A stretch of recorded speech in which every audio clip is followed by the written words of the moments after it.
So again, most of the time you're going to need a trial lens, and if you do, you just flick this up. It snaps into place. Okay, obviously you want to be gentle with the instrument. You go get the lens that you want, okay, and you insert it. Go ahead.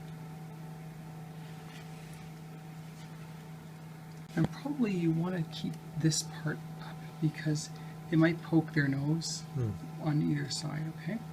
Now, you'll see there's two slots because if they have a significant cylinder, then you can put in a lens to correct their cylinder. But you almost never want to do that unless they have a huge cylinder, like above like -3. Just give the spherical equivalent. If you put your head over here, you want to make sure, sometimes a mistake that's made is to put this too far back away from the patient. Obviously that's not good. So you need to make sure that the patient first of all has their head all the way up there and that they're comfortable. And then to bring this, I tell them actually close your eye. I bring it all the way in so I know I'm not going to bump them, and then just bring it a little bit back, and so it's as close as glasses would be on their face, okay? All right. So the screen comes up like this when the machine turns on. Now, the first thing that we want to do is to enter our patient data, okay? So we enter our patient data here, and we need to put in a patient ID number, and this is usually their Toodat Sahut that you would put in, but we're just going to do a fake patient here, so we'll just put in some random numbers, 7563455, okay? And then patient name, so we click on that. And we enter the patient's family name, so we'll just call them Doe. And the patient's given name, Jane. Okay. And then here it's asking for the middle name. You can just hit enter at that point. Prefix, you don't have to you don't have to start asking them, are you a doctor or whatever. Okay, so now we have a patient name. Now the date of birth. The date of birth is very important for the machine to know approximately how old they are, because it's going to make calculations based on their age of what lens they need, okay? So you put in something here. Now, all that's really important for the machine to know is the year. Okay, so then the next thing that it's asked you about is the trial lens, okay? So here, there's this thing called calculate trial lens. So here what it wants to know is tell me what their glasses prescription is, okay? So let's say that you find out either from the lens meter or from the autorefractor meter that, let's say that their -2 is their sphere, and they have a cylinder, let's say, of -0.75, it's minus 0.75, and the axis is 20. Okay, and here they're -3. And the cylinder, we'll just say, let's see, there's no cylinder.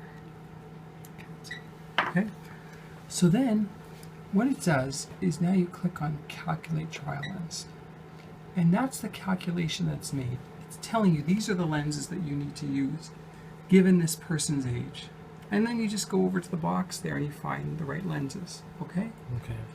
So then the next thing you're going to do is here, if you want, there's a place where you can put comments.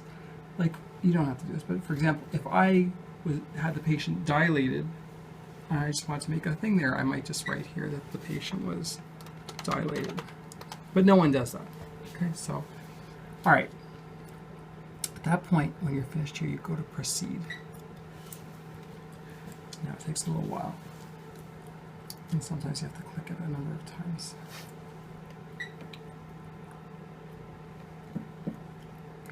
Okay. Now you choose your tests. The test that we almost always do is, is just a central 24-2. Okay. And we start with the right eye. At this point, we've entered in the patient's data. We've also selected our tests in the last video, and we go to proceed now. So now again, it takes a little bit of time.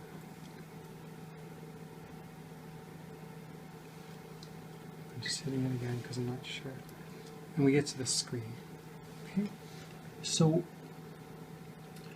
the thing that you want to do here, is you want to change the parameters usually, because right now it's set to C to standard, and that's a longer test, and we don't want C to standard. It means if you do it, the patient's going to have to be. Oh, it's okay. Close.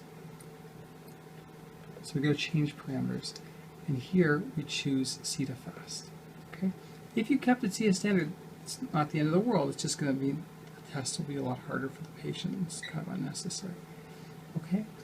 And that's basically what we do. Okay. Then what we do is we click start. Okay. Now, just it's telling you the patient should look at the lower fixation lights, and then you press start. So I'm just going to show you here that you can, over here, there's these 4 lights. Okay. The patient's supposed to look there. And if you look over here at the screen, if you come back here, when I put my head in here, you can see my eye, right? So that'll be relevant in a second. Once you hit start, come back over here after you can hit start. Over here, what happens is it starts showing the patient stimulus. See the lights flashing there? Yeah. And the patient's supposed to click the button every time they see it. And it's thresholding. It's trying to figure out what's the intensity where they don't see it at. So I don't see it anymore. I don't know if you do. No. And now it's going to probably make it stronger. Oh, I just saw it there. I still see it there. Now it comes down again. It's trying to figure out exactly where that point is. And now it figured it out. So now if we come back up here, okay, now the next instruction that's giving is the patient should look at the central fixation light. So that's over here. You have to tell the patient, look up here at this light. And you have to tell the patient right now, at this point it's very important, you say, I'm going to give you this to hold. Well, we should have done this before. You hold this in your hand. Every time you see the light, you're going to press this button. And at this point, it's critical that they're always looking at that light. I tell them you never move your head, you don't move anything on your body, you're allowed to blink. I said the only 2 things you're allowed to move is to blink and to press this button. That's it. You want to keep your head still. But right now, the other thing that's a problem is, look, for me, it's very uncomfortable to do this. So you need to sometimes adjust to bring the table up a little bit. So that's the chin rest. That's one way that you can do it. But even the table itself is too far down. So over here on the back side, you have a way, thing to lift up the table. Okay. So we're bringing it up. Hopefully that'll be better. Now I put my head in here, and you can look over here to see, is my eye aligned with where it should be, is it with the crosshairs? And here you can move my eye around.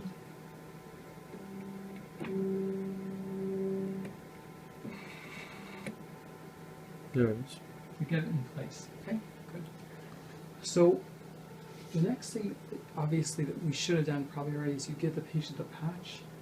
I forgot to mention that. But it's probably an important part of the protocol.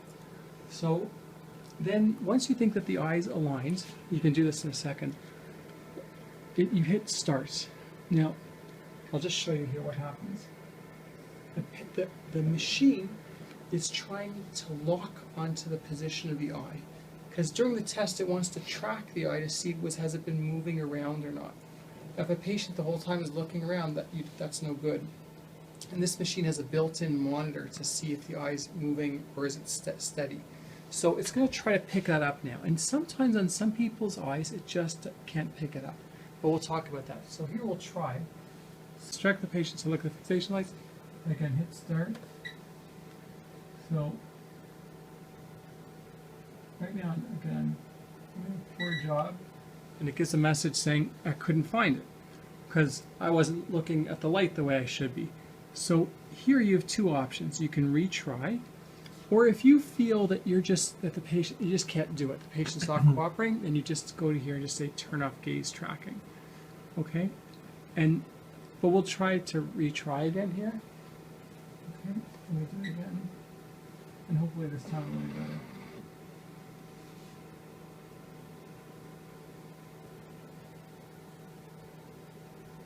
Do you have to click start?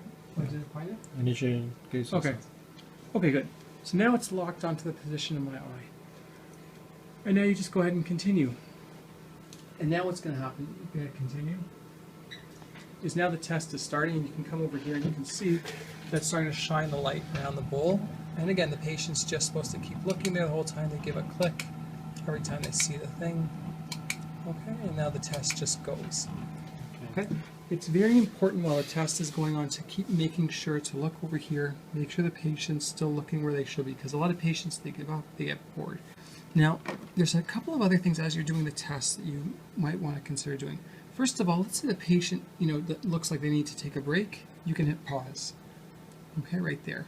And, so if the patient's saying, my back's hurting, I need to stop. Okay, so you stop, and then you get them back in place, and you go back and you resume testing. The patient also is able to pause the test by holding the thing down for a prolonged period. As long as I keep holding it down, I paused it. The second I let go, the test starts again. Okay. Test speed. Some people are very slow. Like if it's an elderly person you see has trouble, then you don't want them to get a bad score because it just takes their reflexes are slow, and you see that they just need more time to press the button because the test moves quickly. Then you just go in here and you set it on slow speed. Okay. So cancel test is something that you should use because often, particularly with a new patient, here, see the fixation losses here? The fixation losses, if you see that right away the patient's not doing a good job, they're looking everywhere and they're getting high fixation losses, then it's a good idea just to cancel a test. So cancel, and again, if you hit it accidentally, you can return the test, but you can just cancel it altogether. And then you say to the patient, look, we need to try this again. You need to do a better job of looking straight at that light, because all the data that comes out of the test, if it's poor reliability, is worthless. And a lot of times people who are doing it for the first time are not going to do a good job the first time that they do it. The test just finished. We'll come back to that in a second. So do we wish to save the test? Yes, we wish to save the test.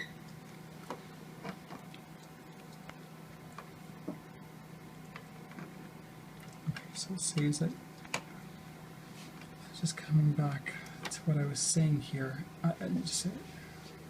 So then it gives this message, and there's no point in retrying because the floppy doesn't work. You just hit cancel. And I always do that. I get a little scared. What does that mean if I cancel the test? But it doesn't mean you cancel the test.